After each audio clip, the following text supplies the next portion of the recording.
It's absolutely amazing. I'm just tongue-tied just talking about it, thinking about it. Yes, I'm a favorite now.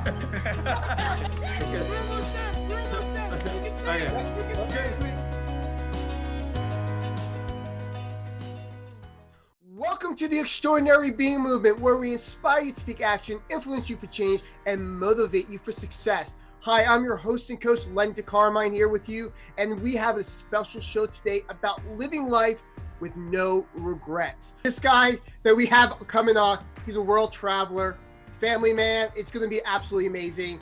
Dai Manuel is a super dad dating his wife with a lead by example living and a contagious personality. You guys are going to absolutely love him.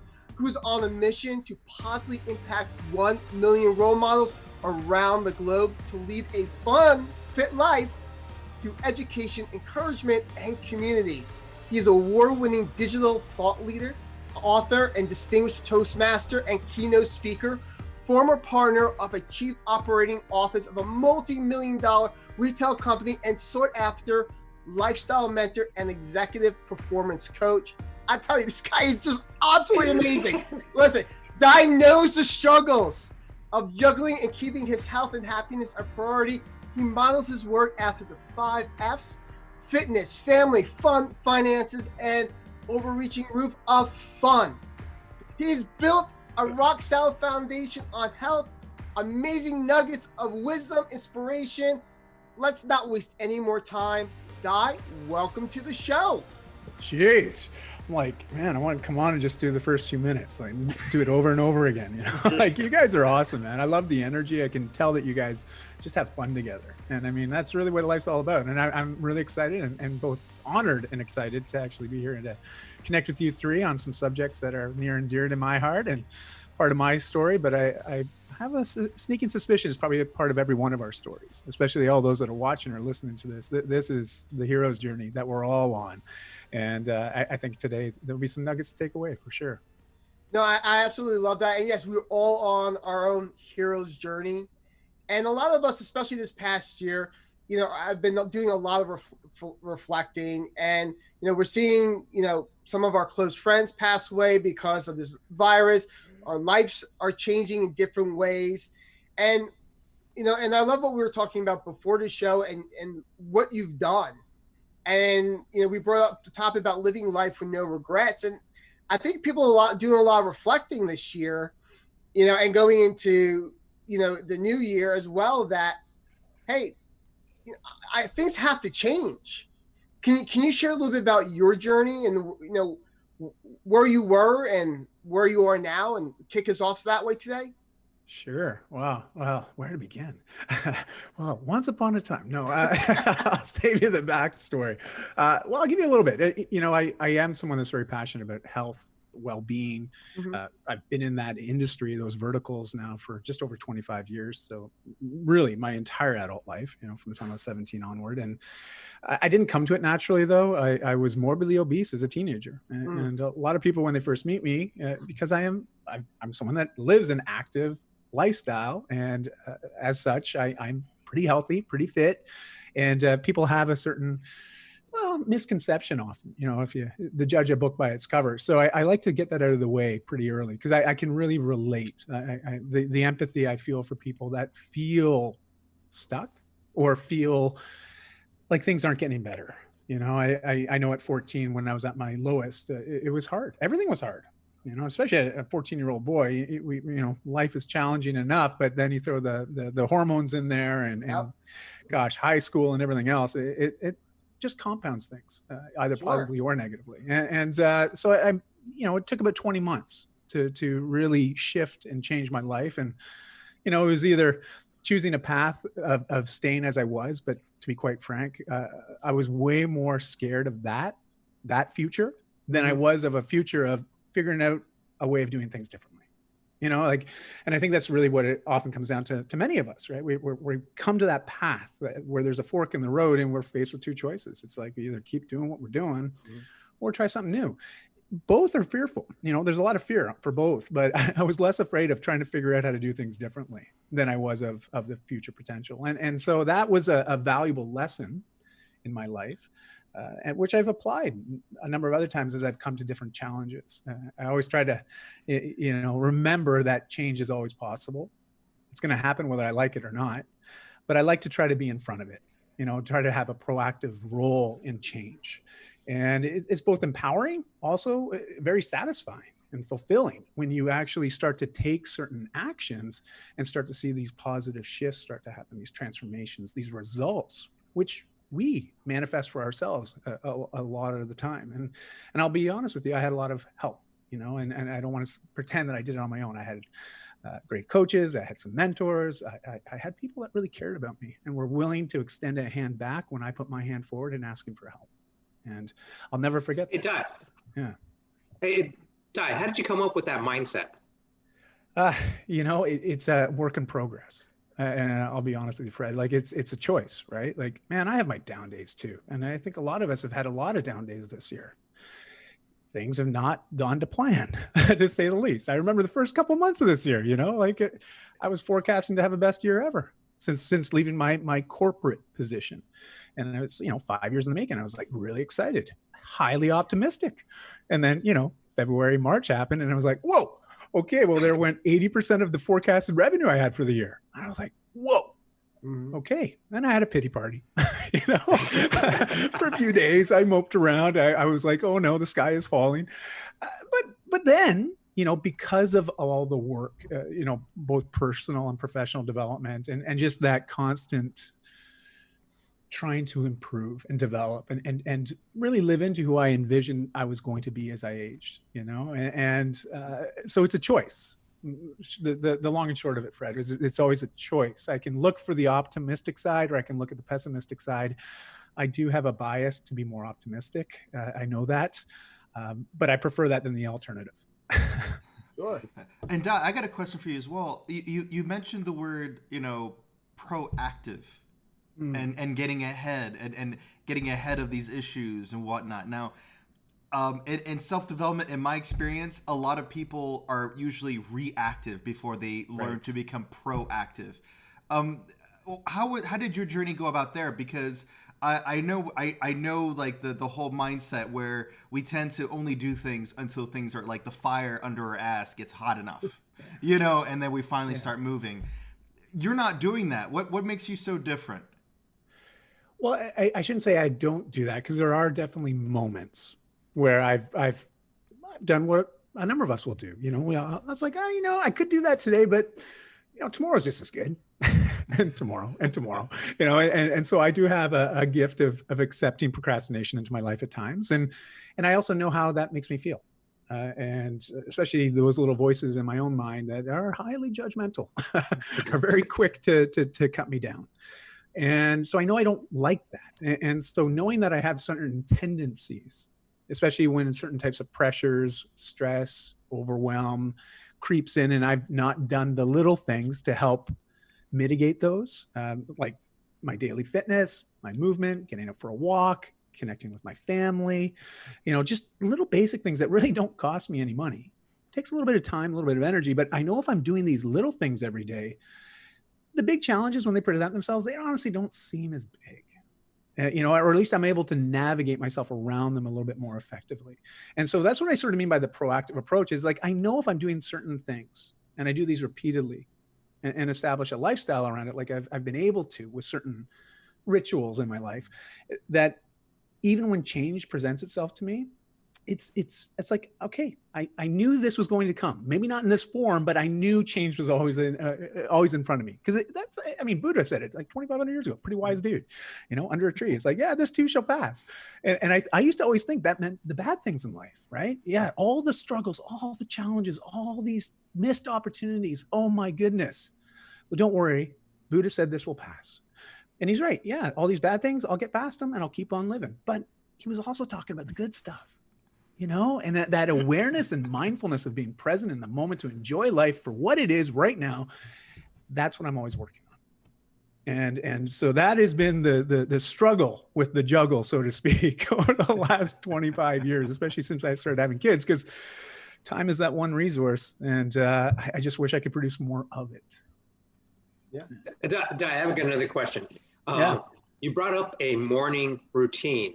And as some people look at this morning routine as almost like this like structure of that it's like this like cup, and it's so structured that they cannot deviate from it.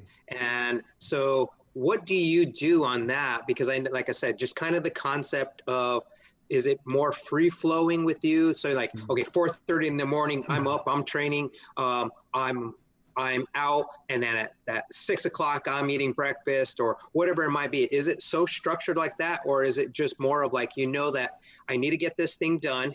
It's saying I have to work out, I have to do meditation, I have to do all these different things. Is it just saying I'm going to do this? You wake up at a certain time, but say your workout takes, instead of it being like 30 minutes, it takes an hour, or maybe it takes an hour and a half. Is it so structured where, okay, I'm done, I have to quit my workout even though you're in the flow? Right. Fred, that's such a good question. It actually, 2 days ago, I had a conversation with a client that sort of echoed exactly what you just asked. And we got into the conversation about discipline versus commitment. And I do know that at periods in my own life, it took a lot of discipline to be consistent, to create the ritual, create the habit. And I needed a lot of structure in those early stages. I needed the structure. I needed it to be as black and white as possible. I needed the checklist. I needed my little dopamine hits, knowing that I'm getting the stuff off my list. And I needed that structure when I was getting started. And I find a lot of people, when they're trying to create new habits, especially if it's habits to overwrite some that they're wanting to replace or do away with, you know, we start going into like neuroscience and neuroplasticity. We know it's possible. We can rewire our brains, but the deeper those habits are, the longer it takes, the more consistent effort we have to be. And so this idea of discipline at the beginning, when you're first starting to establish this, say, a morning routine, for myself, it used to be almost militant with it, you know, like it was, okay, alarm's going off, I'm up out of bed, I'm doing my checklist. And what I did find that after a few years of being that structured, I eventually got to a point where I just started to do things without really thinking about them. It just was, it really became more lifestyle than even a habit. Like it just became automatic. And now I'm at a point though, where I know certain things. I know how to do the, you know, this is funny. Like I'll use a reference here, but not everybody will get this one. Control-Alt-Delete, right? Like I say that to my kids and they're like, what are you talking about, Dad? And I have to talk, well, it's like hard resetting your phone. Okay. Like, I'm totally dating myself here. It's like when I told them when I was 14, I went to the library, got books out on fitness and nutrition. My kids are like, why don't you just Google it, Dad? I'm like, your dad's older than Google. There you go. You know, like, but regardless, you know, this idea of a hard reset. I know that there's certain things I can do that will always help me immediately shift into a more positive energy from a negative energy that I'm in. And that includes fitness, meditation, walking, connection with the right person. When I say the right person, there's certain people that I have certain levels of vulnerability with, that I've established that level of trust with.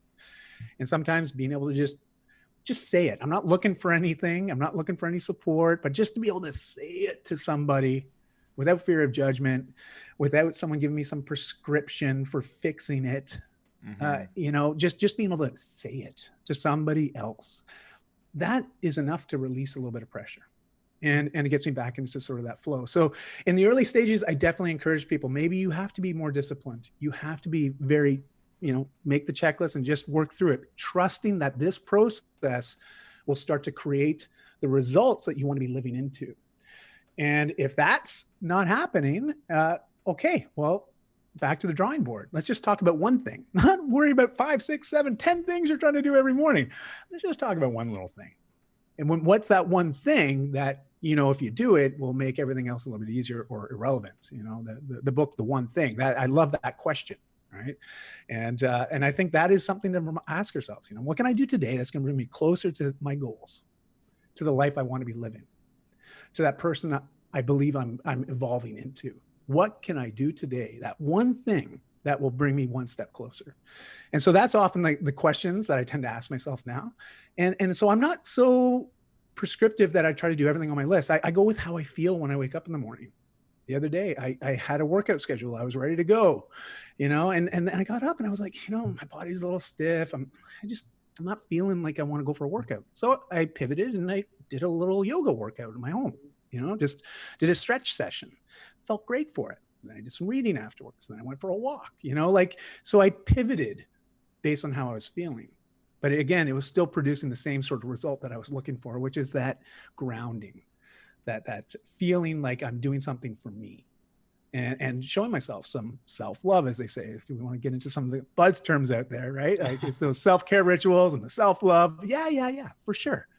It's like giving myself a little virtual hug, by doing those little things, because I always feel great and it sets me up for a wonderful day. So that's sort of a long-winded answer to your fairly brief question there. Sorry, Fred. I've never been told I'm listen, let's just say that I have a gift of the gab at times. I live with 3 women. I don't get to say much. So when I do get a chance to talk like this, watch out. Drinking from a fire hose, Love it. I love the concept. I love how you look at things, because I know for myself, as being an athlete, that if I have a competition I'm training for, and this is where you structure and you have the periodization, because you know that you got to be at a certain peak at a certain competition. However, it's a thing of how to live in knowing that you can feel what's going on with your body. Like I know with the sport that I do, that if I miss 2 attempts in a row, that I have to drop the weight down because my mind is not there. And as well as maybe the mechanics or things like that, just getting the engine running, and then you hit it, then you increase the weight. And from there, I also know that you have to hit these numbers on these particular days, these sets and reps that you need to hit, or else you're not going to get that. And I changed my mentality of looking at things to be, it's like here's a guide, and that's all it is. And then when I get to a competition, I've realized, okay, here's my openers, and that's all I'm going to do. Don't think about anything else beyond that, because I used to go like, okay, these are the numbers I'm going to hit. This is that. This is my qualifying total, or this right here, or I look at the competition, and it comes and it makes it so pressurized. And I love how the concept of you're just being in that flow, or being in the zone, and just letting it be, just listening to your mind, body, and soul. Thank you. And I think that's a great way of describing it too. And Olympic weightlifting or powerlifting? What do you? Olympic weightlifting. Ah, nice. Right on, man. Next to the hole-in-one, man, nothing like an Olympic snatch to just show you what's possible in human performance. Like it's, I think there's a lot of luck with a hole-in-one, but there's some skill there too. But man, you can't screw up on a snatch, especially at a PR weight. So my hat's off to you. My gosh, that's amazing, man. Amazing. Well, thank you. Yeah, Dai, listen to you. I hear something very unique that I think people need to really explore. See, you're not only just living life, but I can tell you're the type of person who's experiencing it. And a lot of people don't experience what's going on in their day or what they're doing in the moment. They're just going through the motion, living their life. But what I'm hearing from you is that you're truly experiencing what you're being involved in that moment, either with your children, with your wife, being with a client, working out, going through your day. You're just not doing it because it's routine, but you're really experiencing it. And I think that's a piece a lot of people are missing in their lives, that they're just not experiencing life on a more deeper level to really understand their feelings or emotions, really what they're doing and really why they're doing it beyond just reaching that goal. And I hear that in you, that you're really experiencing it.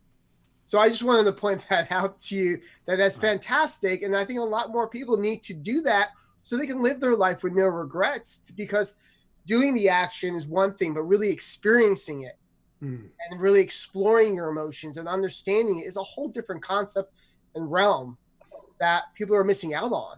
What's your thoughts on that?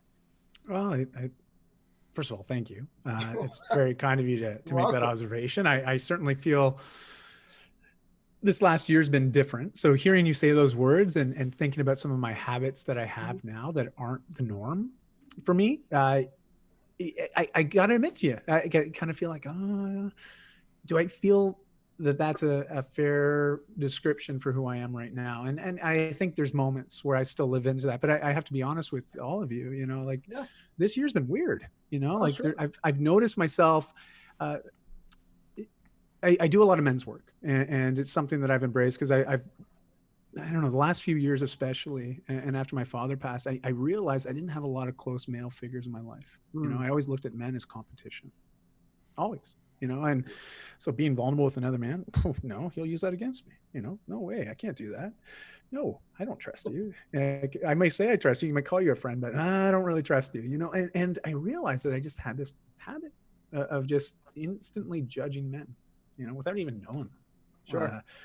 And based on some of these shifts that I've wanted to make over the last few years, you know, just getting around men I can be safe with and literally just share openly and not have any fears attached to that. It's, you know, we can call it an exercise in vulnerability, and we all have the capability of being vulnerable. It's just, there's a certain amount of trust and safety and assurance, you know, that it's okay. We're okay. I'm okay, you know? And, so I look at what this last year's been like, and there's clearly been just some struggles, you know, and as struggles with connecting. You know, I used to do a lot of in-person events. I thrive with that in-person connection. So having to pivot to everything's virtual, it was an adjustment, right? It was an adjustment. Also relocating back to Canada, you know, adjustment. And all these changes were happening all at once. And some of them I didn't choose. You know, I just sort of found them coming upon me. And so having to then practice what I preach became even more relevant. And I found myself on certain times. I told you about the little pity party around March, you know, when 80% of my business like decimated. And I was like, oh, geez. I knew some of the things I wanted to do, Netflix and chill, right? And just whatever. And I got very comfortable, to be honest with all three of you. I was like, you know, things are good though. Things are good. My life's good. You know, we don't have a lot of stresses. Kids are okay. They're safe. They're healthy. You know, we got a roof over our head. I got really comfortable with this idea of good and just being good enough. Where before that, especially the last 5 years and what we were doing and how we just really lived into what we wanted versus what we dreamed of. You know, we really just said, okay, well, let's just go for it. Started to just really realize that trying to think like what's the best way to articulate this, and it was just accepting that, okay, it is out of my control, but these are in my control. What happened? The fire felt like it, and I think Chris, you said it earlier, you know, that sometimes we have to get to that point where we feel like we're on a fire, you know, and we're starting to burn, and it's like, okay, well, I got to make a change now, you know, and I think I was just always chasing something. I was always just living into that life that you were just describing a second ago, Len. And I feel that there was a period during this year where I was out of integrity. Sure. You know what I mean? With myself but having some tools to then work through that and start to strive for greatness again. However, I know it's a very subjective term, but what I believed was to be a great man, to be a great father, a great husband, a great brother, you know, great friend. Like I had certain expectations of myself that I was trying to live into. And so having to have that hard reset and start to feel into that energy again, it took some time. It took some time. And I wish I could say it happened like, oh yeah, I went for a workout and everything was great. Well, it wasn't that simple. Okay. It took a lot of work, a lot of reflection, a lot of journaling, a lot of just like, wow, trying to trust the process, you know? So yeah, I just wanted to acknowledge that because it would have been really easy to say, oh, thanks. Yeah, for sure. But I was like, I can't be 100% honest on that just based on what I've experienced this year. Yeah. Dai, I love that because okay, thank you for the vulnerability and thank you for being straight honest, like not giving a shit and being honest with us. I love that, the humility, everything, because you said two things that really hit home for me. That conversation I really want to talk about, and the first one is the lack of vulnerability between men, especially high functioning men. It's way more prevalent the higher up you go in the chain of power. Have you noticed? Like the more and more, like the conversations, you start to notice the conversations. It's all fluff, right? And there's no information about the person that you're talking to. They don't give away anything about them or their family. And it's very easy for people to give away stuff to them about their family. And that's where that mistrust starts to grow. I used to do men's work as well and coaching. And what I'd love to hear from you is, you know, what has learning to become vulnerable. And not only that, learning to be vulnerable around the right men. And of course, as you say, right, as in like people you can be vulnerable around. Because let's be honest, like I can't expect you to just immediately just trust every man out there, because we're all going through this really weird culture shift. I feel like, where not only when my men's practice, not only did I realize that like a lot of these men, for them to get what they want in their lives, they had to learn to be vulnerable. But not just that, but to get the women that they've always wanted in their lives, to have the relationship they've always wanted to have in their lives with their partner, they also needed to be vulnerable with their partner, and that scared the living daylights out of them. I mean, they could not. Oh God, that was terrifying for them. It is, for sure. Like, you hit it all right there, and I think the funny thing is, and I shouldn't say funny, ha ha or ho ho, but funny as in a sad kind of funny, is that a lot of what we believe being a man is often, we do have a lot of confirmation bias, right? Like we're looking to model other men, and if those modeled behaviors are the norm, well, who are we to do anything different? Even though we might be feeling something different, it's like, well, that's not the norm. That's not the way, like, and even like we talk about masculinity, if you say, well, what's a man? Well, what's a masculine man? Like the terms are almost interchangeable, which we recognize aren't. Masculinity is more referring to like an energy than anything, right? But you look at masculinity, you look up synonyms for masculinity, and there's words like bravado, machismo, strength, like vigor, like really quite aggressive terms, right? and then you look up femininity, and you look up some of their synonyms like docility, kindness, caring. Like, I'm like, well, why doesn't that fit into the definition of what it means to be a man? Do you know what I mean? And so we do need a paradigm shift on coming to a new definition or understanding of what it means to be a man, and not the 1950s version, right? Like, and yeah, I just want to be involved, at least in the conversation, and not even just having it, but I want to lean into that more. I want to be more of that kind of a person, because that's what my understanding is now. Like, I think back to my dad, and he was raised, and it wasn't his fault. Born in 1944.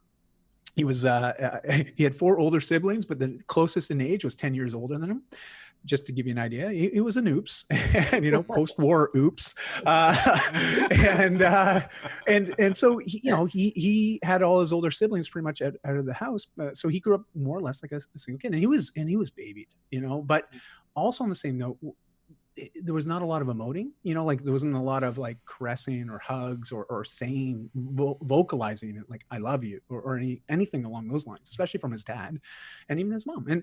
And so when I think back on that, and I think about how he was with my brother and I, like, I can't begrudge him for that, but I harbored a lot of negative emotions for most of my adult life. I left, my parents divorced when I was young. And so I harbored a lot of these emotions, but that was my understanding. Well, he was just being a man, and maybe that's what a man is, and so even noticing some of those tendencies in myself with my own kids, when they were born, I was like, okay, everybody says your life changes when you have kids. And I felt like, okay, my life changes. It's not about me, or my wife and I, we. It was now like, them, like it definitely changed my focus and some of my reasons for doing some of the things I did, but I still, on that emotional connection level, I just didn't feel like I was being authentic. I was still had a guard up, and it created a lot of internal conflict for me, to the point that I just had a lot of stress, a lot of anxiety. I was building my company at the time, and so, as you said, the higher you go up on the chain, we almost see more of the smoke and mirrors. And I was living the smoke and mirrors, like I had a double life for sure. I also drank a lot of alcohol, which led to narcotic use, which often led to me being promiscuous. I'm not proud of who I was and who I was acting as. And my kids, when I got to my worst, my kids were 4 and 6. And I remember that day, my wife, she sat me down and challenged me. Like, it was like, I thought it was like one of those moments where it's like, she got tired of me saying, oh yeah, don't worry, I won't let that happen again. Oh yeah, I just had that one extra drink, or I mixed my alcohol. It's like, don't worry, babe, that won't happen again. Gosh, but you say that, like I said it, like every other weekend kind of thing, right? And she got to a point where it was like, enough's enough. you know? And she sat me down, and I could tell, like, this is, you know, a woman that always saw the best in me, and I could see that in her eyes. She always saw the potential in me. I know that. That's who she fell in love with, along with the guy that I was at the time. And so looking in her eyes, looking at me, I always got a boost of confidence, but not that day. It was just cold, you know, cold stare. And just, I could tell. And she asked me a question. And this is the question that shifted everything. It's actually why we're even having this conversation today, because I can tell you, if she didn't ask me this question, I wouldn't be here today. I don't even know if I'd be alive today, to be honest. Wow. She asked me a question. Dai, are you being the type of man that you would want your daughters to marry? I was just like, yeah, powerful. I just, and for some reason, I don't know what happened, but just everything changed. Like, it was like instant. And so maybe it was that fire under me in that moment, you know, Chris. And, but I made a decision then to go a year without drinking, you know, to really face who I was and some of the choices I was making and some of the challenges I was working through. And this is just over almost 11 years ago now. And that 1 year turned into a lifestyle. I don't drink, but I never believed I was an alcoholic. I just valued alcohol and drugs and promiscuity over my life. That's right. I did. It was a value proposition every day. I was just like, well, you know, I value this right now in the moment more than what I have over here. Oh, that's awesome that you're actually, you're able to come vulnerable with yourself, to be able to admit to yourself, okay, this is not an addiction. This is something I'm actually valuing and seeking and choosing into my life. Like, that is responsibility. That is accountability. That is power right there. It was hard. it was really, really hard. Because that was I've heard people refer to alcohol and drugs, you know, as their safety blanket. Right. And for me, it was more of a crutch. Like, it helped me function. It helped me function. Like, it was the end of the day, and I'd be like, I'm going to have a bottle of wine. I always say it was a glass, pour my wife a glass, and I'd be done the bottle before she was finished her glass. Right. Like, it was like, it was a big bottle. Yeah, that's right. Bigger the better. But it was, that was my habit. And I just became very, very accustomed to that. And you know, so making that change, I realized in a way I was taking the crutches away, and I had to learn to walk, you know, and I went deep in that. You know, I got a psychologist that I started to work with. I started working with a counselor. We did some relationship counseling. I basically stopped associating with the majority of the people I associated with. You know, and that actually happened naturally. It wasn't really a choice. I knew I wouldn't go into certain situations where I felt I could be triggered or just put off path, you know, and so I just started to remove myself from that, but looking and longing for more connection and deeper quality conversations rather than the superficial stuff that I've been very accustomed to. And it was amazing because all of a sudden I took away the crutches and I could realize that these are some of the things that I wanted to start to nurture, and not knowing how to do that, you know, created a lot of fear.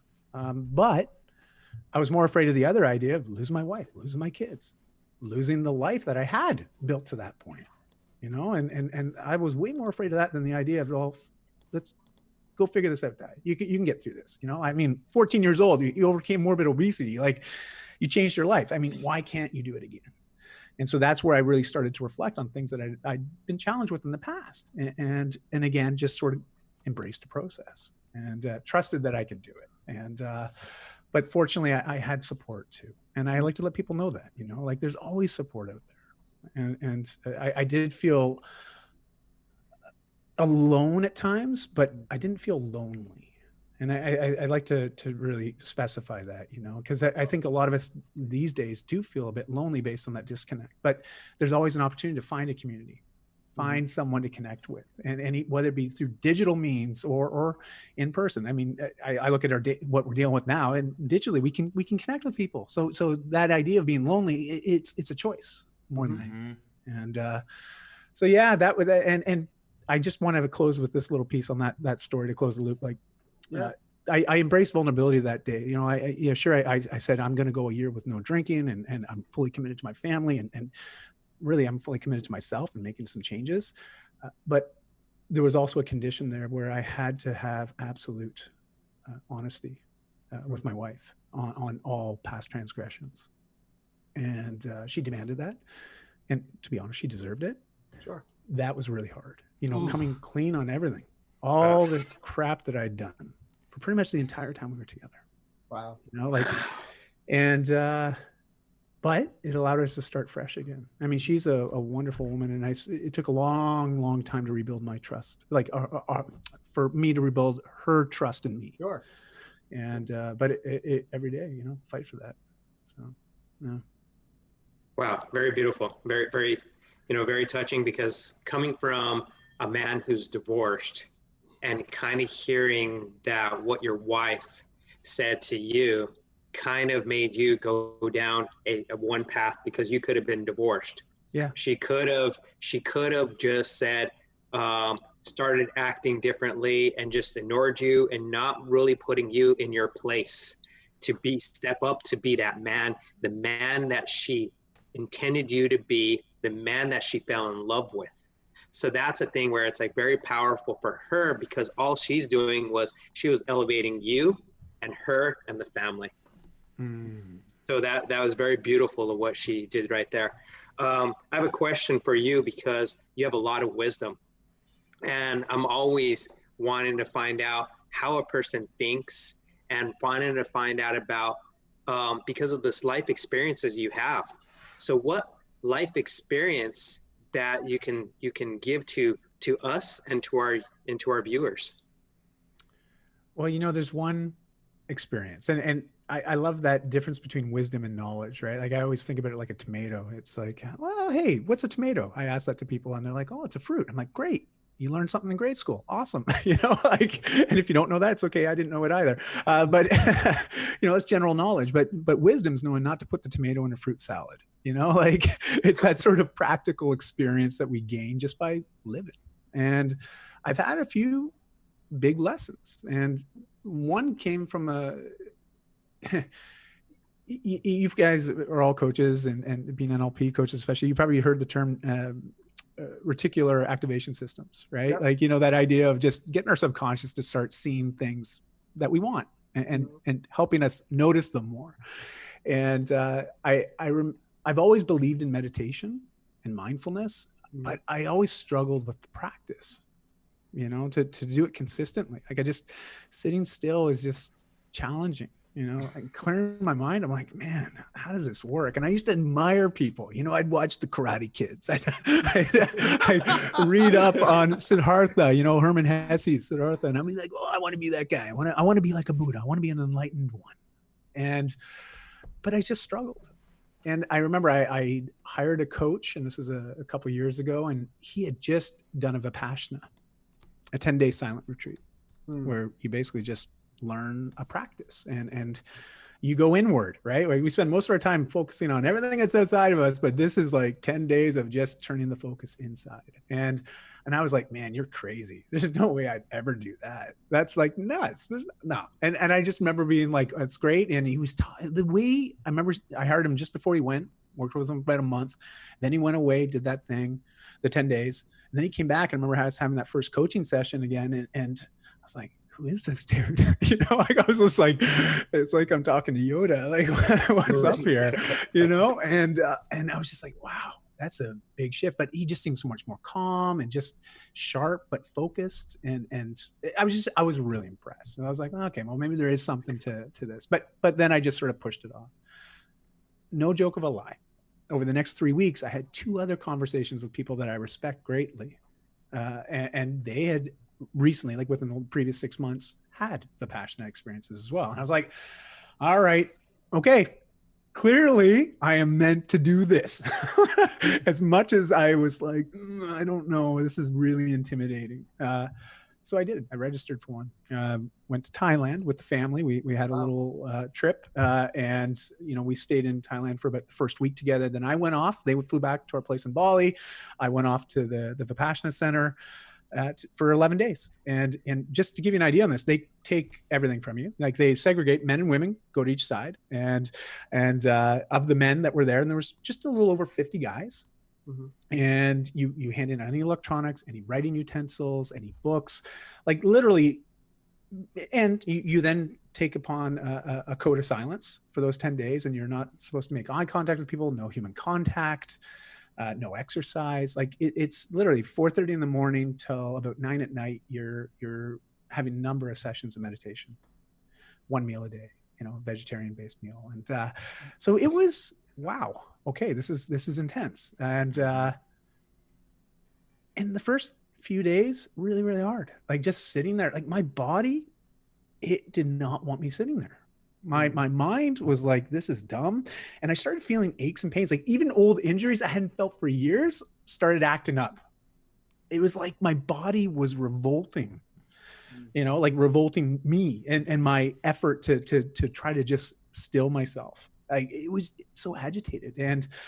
But by day 5 and 6, it was still really, really hard, but I started to just find myself getting calmer, being okay, and just being aware of what I was doing right then and there. Not thinking about, gosh, I can't wait till day 10 comes. I can't wait till I'm out of here, get back home. Or I did find myself a lot of times, you're sitting there and breathing through the nose, and they say, just focus on the breath, clear your mind, just focus on the breath, and all I could think about was like past girlfriends, like my first girlfriend. Like I remember just having these weird memories pop up that I hadn't thought about for like a couple decades. And so there was a lot going on, and it was like my body and mind just said, dude, what are you doing? Because it was so foreign. And I think a lot of us deal with these anytime we do something new, especially something that puts us way outside of our comfort zone. Man, we try to figure out ways to get out of it. At least I was noticing this about myself. Sure. And then come day 8, 9, 10, I just found myself sort of all of a sudden, just things clicked. I enjoyed the practice. I started to come out of it feeling energized, fresh, clear. And it was just beautiful, and coming away from that, I remember when I first came home, my wife and kids are like, who is this dude?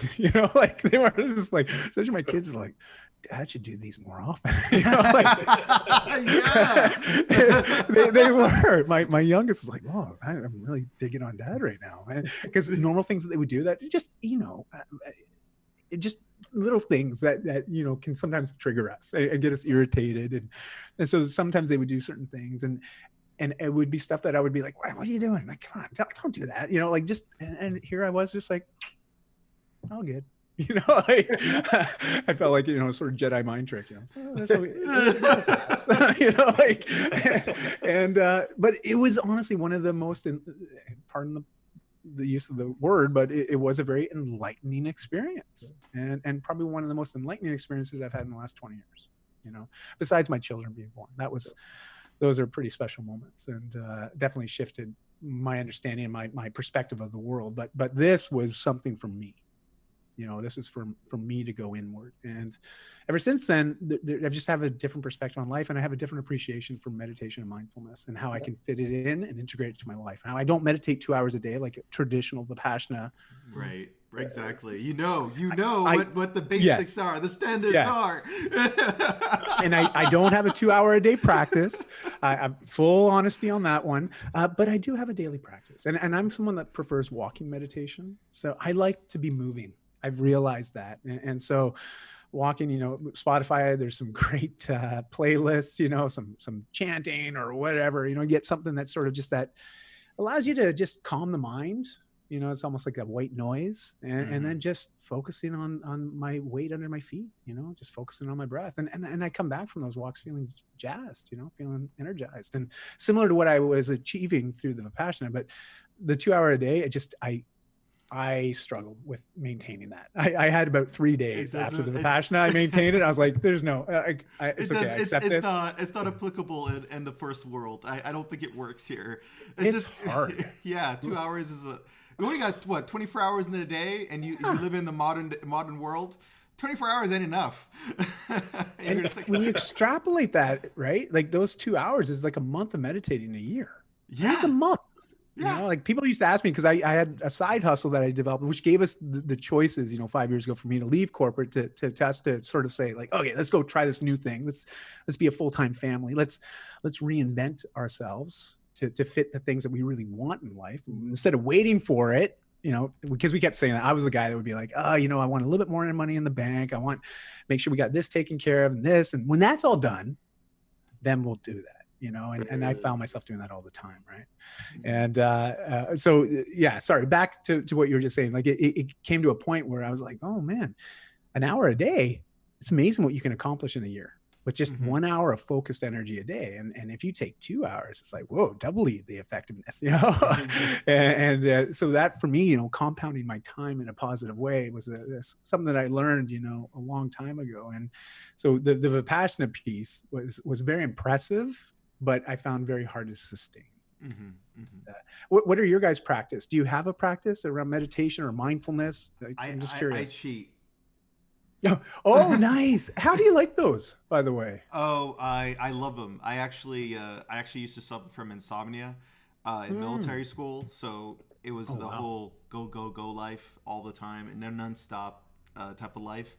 And it's the same issue. It's just learning to teach your body that it's okay to sit down and do nothing. Because right now the way life is for us, I feel like it's just so fast paced, so quick. It's become. I don't have 2 hours a day, man, to sit down and meditate. I'm trying to start a business. I'm trying to get this thing off the ground. I don't have 2 hours a day, so my device, I use it, and they actually use EEG scans of Tibetan monks as reference scans. And then they're like, all right, how do I make the glasses make this regular person's brain look like this Tibetan monk's brain, who's been meditating every single day for 6 hours of his whole life? How do I do that? And because usually for me, when I start meditating, it'll take me at least 20 minutes before I reach a state where I can start to meditate. Yeah, if you know what I mean, right? I do. Right. And that's just the truth. I'll admit that. But with the CEO, I'll get there in like 5 minutes. It makes it easier. Have you read Cal Newport's Deep Work, the book Deep Work? Yes. Great book. Yeah. As soon as you said the 20-minute piece, I was like, man, that's so me too. Like I got to be like on a task for about 20 minutes before I get into that sort of flow, and making it to 20 minutes is always the challenge. Right. It's like, I got the best of intentions, but damn, another ding, But, Fred and Len, how about you guys? How is meditation, mindfulness, like how does that sort of fit into your lives? For me personally, I have to create better habits with it. I usually spend a few minutes in the morning just kind of getting myself collected for the day. Taking my time, maybe reading a little bit in the morning. Try to get some new thoughts in my mind, something positive, something I can apply for the day or test out.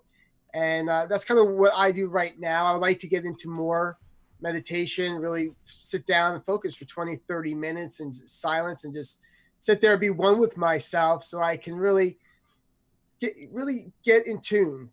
And so then I can start the day off positive and move forward. So something I need to work on moving forward for sure.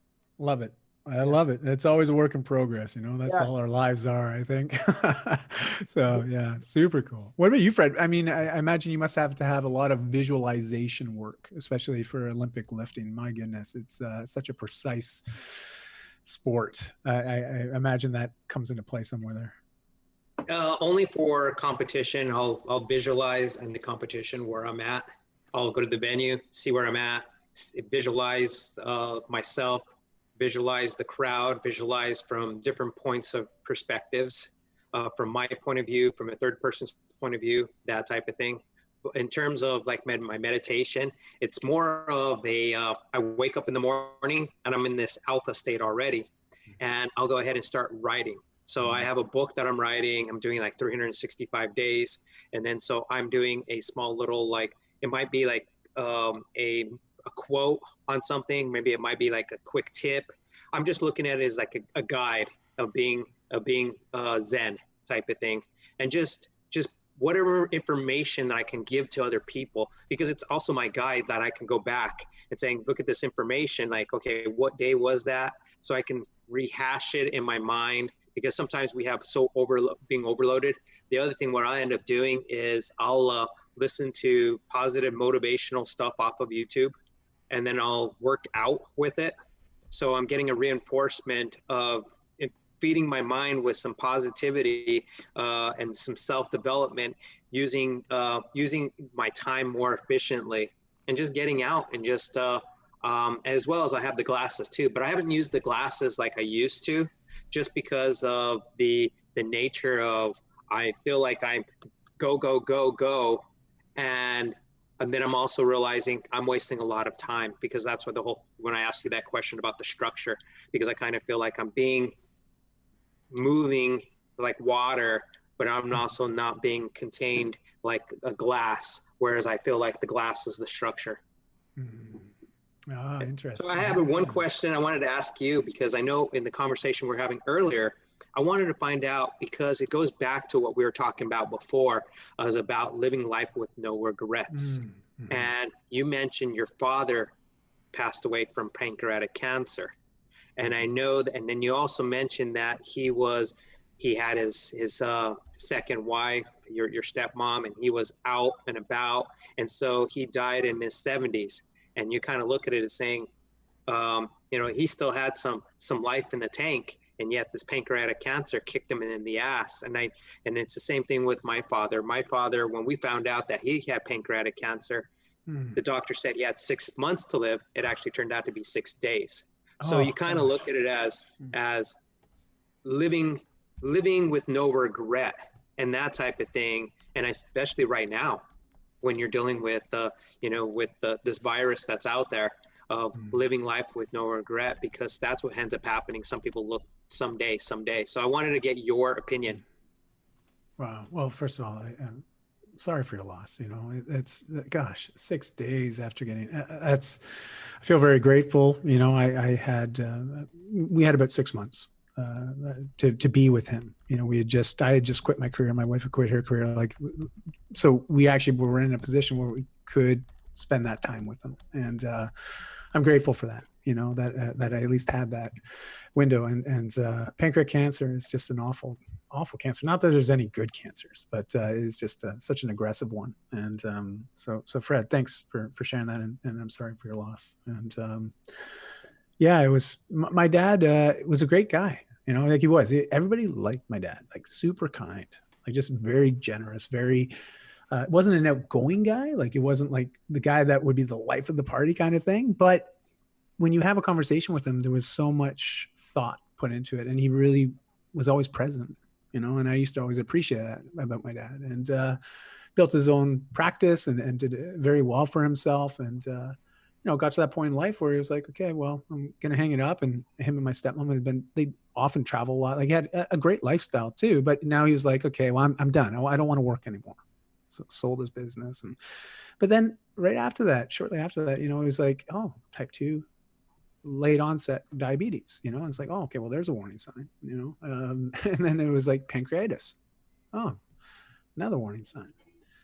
Oh, you got a prostate issue. Huh. Another warning sign, and then eventually, it was, the pancreatitis had progressed to pancreatic cancer. And we were fortunate. He went into remission the first time he went through chemo, and thought everything was going to be great. And next thing you know, it came back, and there was nothing that we could do, but I also seen it in his own eyes that he was like, okay, now it's time to wind things down and just get everything in order.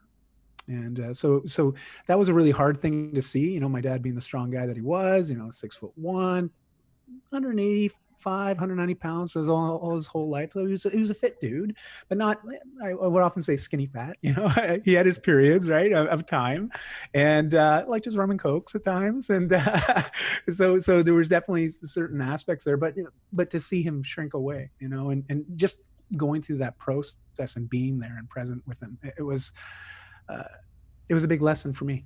And so I'm grateful for the time with him, and to have really absorbed a lot of that during that phase, because I started to really question my own mortality. And it was the first time I'd lost someone very, very close to me, a parent especially, and I learned a lot. And I started to do a lot more, I read books on grief and the stages of grief and denial around that. And just, I started to want more understanding.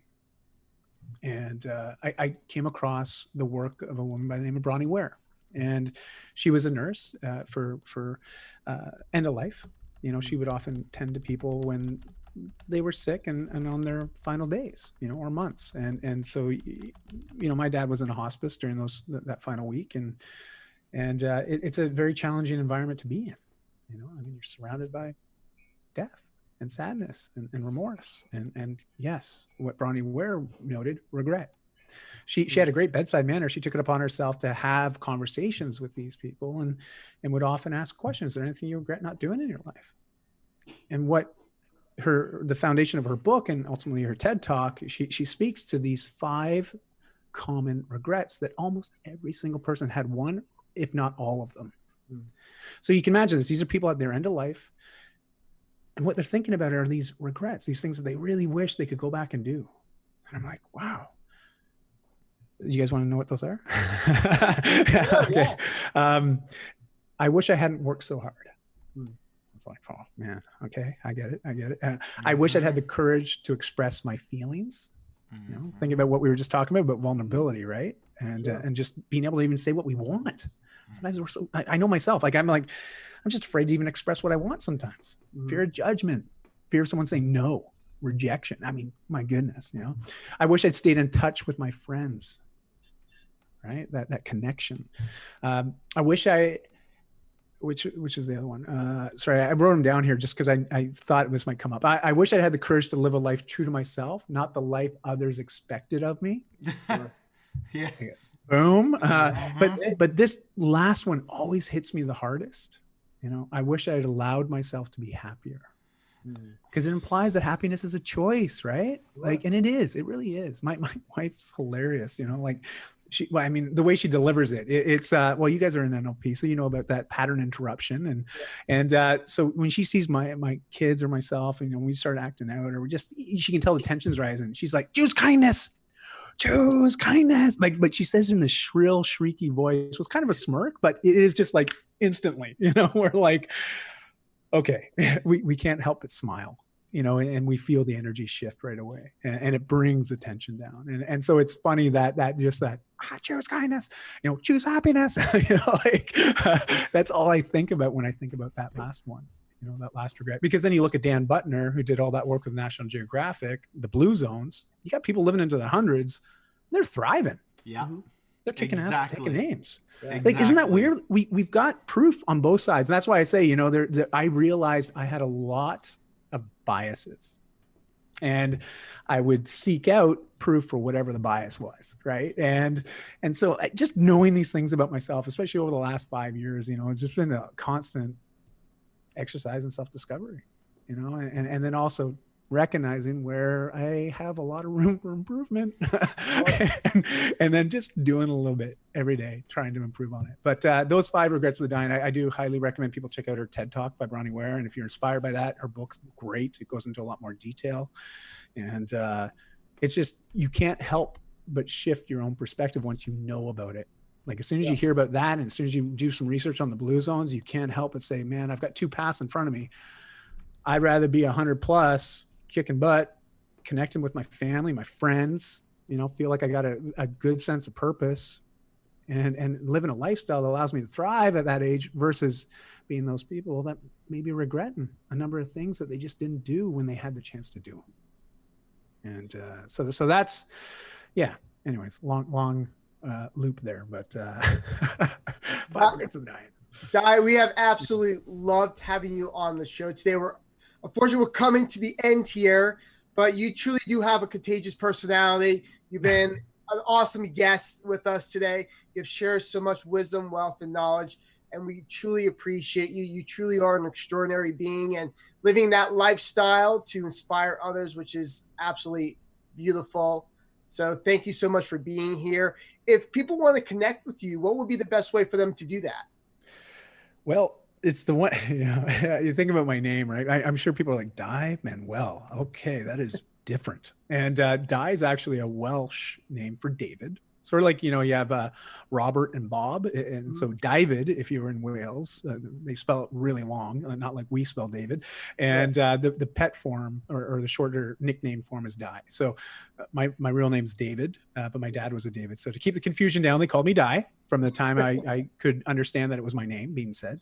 And Manuel is a Portuguese last name. So it's a very interesting combination. And ever since Google came around and search engine optimization, I've realized my parents were futurists. They knew this was coming. And then they gave me this great name because I'm really easy to find. I've got my name on any social platform. I'm even on TikTok. I'm not very good at it. My kids are trying to teach me, but I'm working on it. Okay. And I shouldn't say I'm not good at it. I am getting better and better. But I'm most active on Facebook and Instagram, and I just invite people to reach out.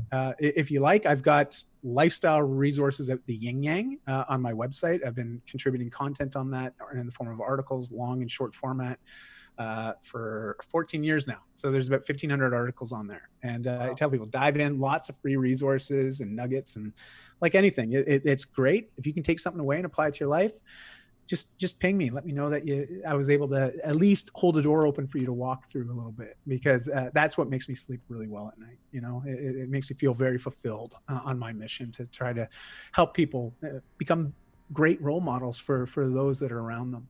And that's the whole point. That's why I get up every morning. Call it my ikigai, if you will. That reason for getting up and celebrating every morning. That's what it's all about. So that's the easiest way to get a hold of me. Just reach out anytime on any platform. Just say hi. And I will say hi back. And that's it. That's all. Perfect. That's absolutely amazing. If anybody would love to reach out to Dai, please do so. He's a man of wealth and knowledge. And like he said, he has plenty of free resources. We'll have some information about him on our website at theextraordinarybeingmovement.com, so you can get access to him through us as well. Just in case you forgot his name, we will have him on there so you can learn more all about him. Final thoughts from Fred and Chris. Fred, what's your thoughts today? This is very impactful, especially right now, talking about living your life to the best and being happy with your life. Most people, as even myself, you're thinking, if I had this, I will be happy. And so just be happy with what you have.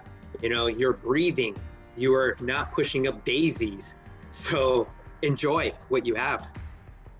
Fantastic. Hey, Christopher Shiver, what do you have? I just want to say thank you, Dai, for being vulnerable and bringing the honesty, because that was what this show's about, is bringing the real. And I love that, because now I feel like a lot of our viewers, a lot of listeners know that they can reach out to you and you're going to give them the real truth, what's going on. So thank you so much. Yes, thank you once again for being here. If you'd like to learn more about Dai or the Extraordinary Being Movement, reach out to us at theextraordinarybeingmovement.com. We are also on all social media platforms. You can check out us on all the podcasting hosting sites as well, such as iTunes, Stitcher, Spotify, Google Podcasts, and so many others. So make sure that you reach out, connect, download this episode, because there's probably more things you miss, and there's tons of wealth and knowledge in this episode alone. So we want to thank you. We wish you the best to your success. Bye now.